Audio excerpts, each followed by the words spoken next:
ये बंदर जो है ना 10 खरब साल पुराना है। 10 खरब साल पहले से मैं इसको खिलाता हूँ। कभी कभी इनके दांत मेरे हाथ में भी लग जाते हैं, लेकिन मैं ऐसा कभी नहीं कहूँगा कि बंदर ने मुझे काटा।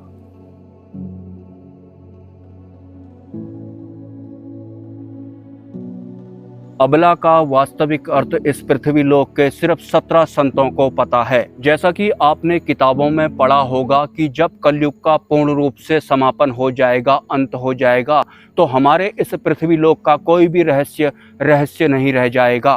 तो स्त्री को जो अबला कहा गया है उसका मतलब बिल्कुल भी कम बल वाली नहीं है। तो स्त्री को जो अबला कहा गया है, अबला का मूल अर्थ या फिर वास्तविक अर्थ आज तक आपको जो भी समझ में आया है या फिर इस पूरे पृथ्वी लोक की जिन जिन किताबों को पढ़कर आपने ज्ञान अपने अंदर इकट्ठा किया हुआ है, तो बाहरी तत्वों द्वारा इकट्ठा किया गया वो ज्ञान आपका व्यर्थ हो जाता है।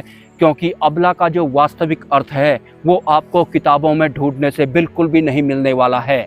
फिर भी अगर आप कोशिश करना चाहते हैं तो अबला का जो भी अर्थ आपको समझ में आता है आप कमेंट जरूर कर देना। हालांकि अबला का जो वास्तविक अर्थ है वो आज मैं आपको इस वीडियो में नहीं बताने वाला हूँ।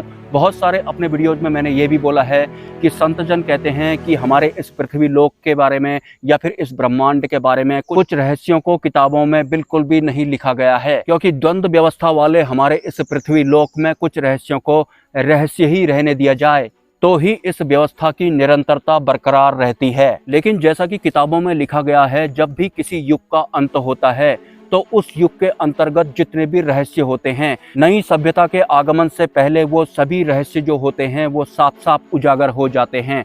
तो कुछ ऐसा ही आगे को होने वाला है। मतलब हमारे इस पृथ्वी लोक के जितने भी रहस्य हैं वो रहस्य बिल्कुल भी नहीं रहने वाले हों। भले ही वो स्त्री का कोई रहस्य हो, कैलाश पर्वत का कोई रहस्य हो या फिर पिरामिड का ही कोई रहस्य क्यों ना हो, कोई भी रहस्य आने वाले फ्यूचर में रहस्य नहीं रह जाएगा। लेकिन इसका बिल्कुल भी ये मतलब नहीं है कि वो रहस्य हमें पता लगेंगे उसके बाद हम दुकानों पर बैठ करके उन रहस्यों का ज्ञान बांटने लगेंगे। क्योंकि जब एक युग का समापन होता है या फिर किसी एक पर्टिकुलर सभ्यता का समापन होता है तो फिर अगली जो भी नई सभ्यता आती है उसे पुरानी सभ्यता के बारे में कुछ भी नहीं पता होता है। उसे पुरानी सभ्यता एक रहस्य ही लगती है।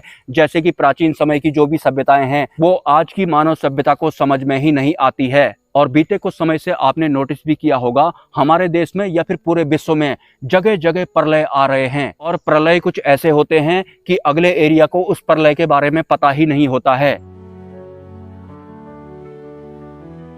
एनीवेज, क्या आपने सड़क किनारे बहुत ही गरीबी हालत में रह रहे लोगों को 500 या फिर 1000 रुपए दिए हैं, या फिर आपने कुछ इस तरह के वीडियो देखे हैं जहां पर सड़क किनारे बहुत ही गरीबी में कुछ परिवार रह रहे होते हैं और कोई इंसान कार में आता है, उन्हें 500 या फिर 1000 रुपए का नोट दे देता है या फिर उन्हें कोल्ड ड्रिंक पिला देता है, और उस वीडियो को देखने के बाद आप कमेंट करते हैं कि आप बहुत ही अच्छे इंसान हैं, आपने गरीबों की मदद की, आपको इन गरीबों की बहुत ज़्यादा दुआ लगेंगी। लेकिन क्या आप वास्तविकता जानते हैं? जो लोग सड़क किनारे रहने को मजबूर होते हैं, जिनके अपने घर भी नहीं होते हैं, जो एक रोटी शायद नमक के साथ या फिर पानी के साथ खा रहे होते हैं, उनमें बड़े लोग भी होते हैं और छोटे बच्चे भी होते हैं। लेकिन अगर उनकी इस हालत को देखकर आपको उनकी मदद करने का मन करता है और आप उन्हें 500 या फिर 1000 या फिर 5000 या फिर 10,000 रुपये दे देते हैं, तो आप सूक्ष्म जगत की व्यवस्था के अकॉर्डिंग एक बहुत बड़ा गुनाह कर देते हैं, बहुत बड़ा एक अपराध कर लेते हैं।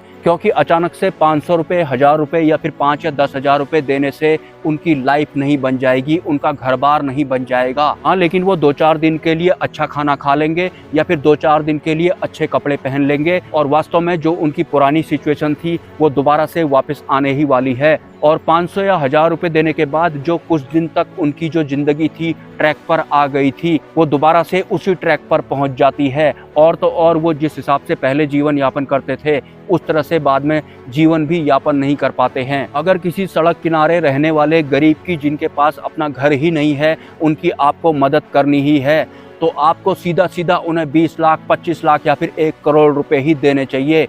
ये नहीं कि आप उन्हें 500 या 1000 या फिर 10,000 रुपये दे रहे हैं और 2-4 दिन तक वो अच्छी तरह से रह रहे हैं या फिर अच्छा खाना खा रहे हैं, उसके बाद दोबारा से उनकी ज़िंदगी वैसी की वैसी ही हो जाती है। और 2-4 दिन बाद जब दोबारा से उनका जीवन पहले की तरह हो जाता है तो फिर उन्हें जीवन यापन करने में और भी ज़्यादा मुश्किलों का सामना करना पड़ता है। तो आपको अगर उन गरीबों की मदद करनी ही है तो 500 या 1000 रुपये नहीं बल्कि 50,000 या फिर 1,00,000 रुपये अगर आप उन्हें देते हैं तो हो सकता है उनका जीवन कुछ हद तक सफल हो जाएगा, फिर वो एक प्रॉपर वे में इस फिजिकल वर्ल्ड में सरवाइव करने की अवस्था में पहुंच जाएंगे। जरा आप इस विजन को अपने ऊपर लेकर के देखना, अगर आपको कोई 500 या 1000 रुपये दे देता है और आप बहुत ही ज़्यादा गरीब हैं तो 2-4 दिन के लिए तो आप बहुत अच्छे से खाना खा लेते और उस बीच में आप वो सब काम भी नहीं करते हैं जो ये 500 या 1000 रुपये मिलने से पहले आप किया करते थे। मतलब आपकी आदत भी खराब हो जाएगी और उसके 4-5 दिन बाद आपकी ज़िंदगी वैसी की वैसी ही होने वाली है। मतलब आपकी ज़िंदगी और भी ज़्यादा मुश्किल हो जाएगी। तो आपने 500 या 1000 रुपये देकर उनकी ज़िंदगी को आसान नहीं किया,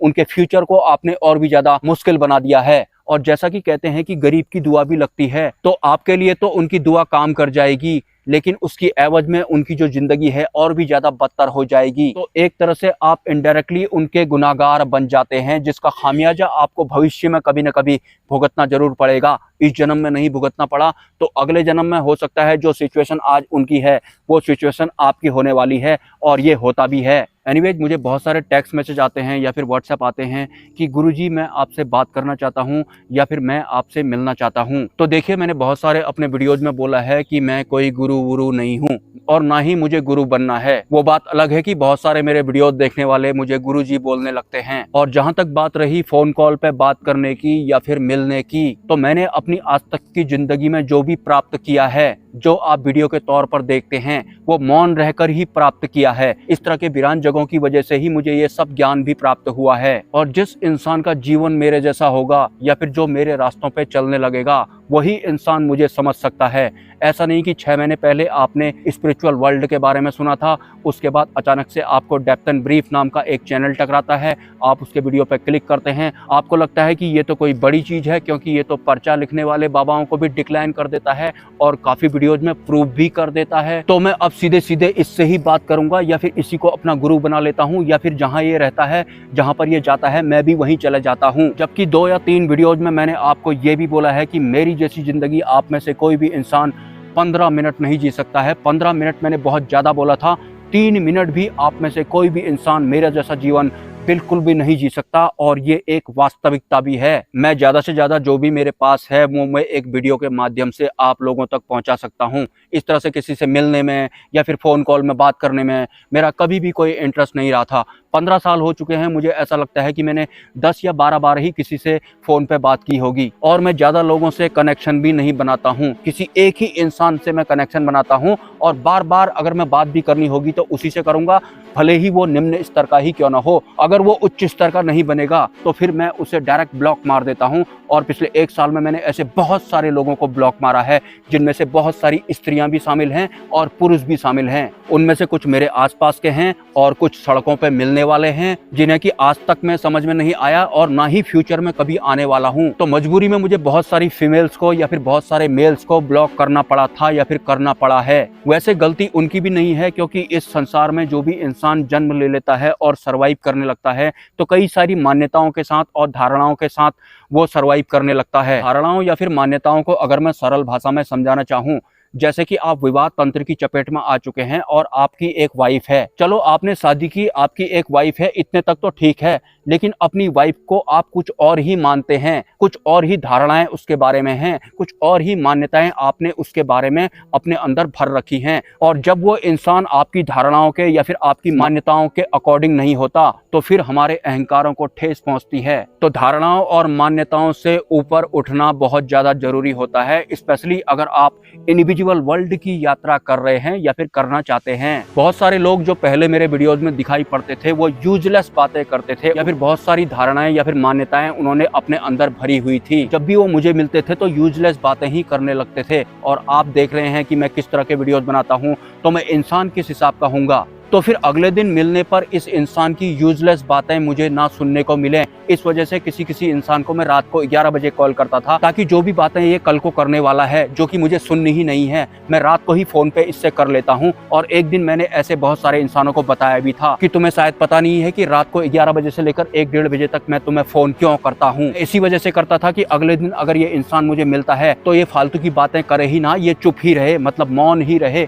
जो इंसान मौन रहेगा, भले ही वो स्त्री हो या फिर पुरुष हो, मेरे साथ खप जाएगा। लेकिन जो इंसान इस संसार को अपने अंदर भरने के बाद, मुझसे मिलने के बाद उसी ज्ञान को मेरे सामने उड़ेलने की मंशा रखता है, तो ऐसे इंसानों को मैं फोन पे भी नहीं मिलना चाहता हूँ, फिजिकली तो दूर की बात है।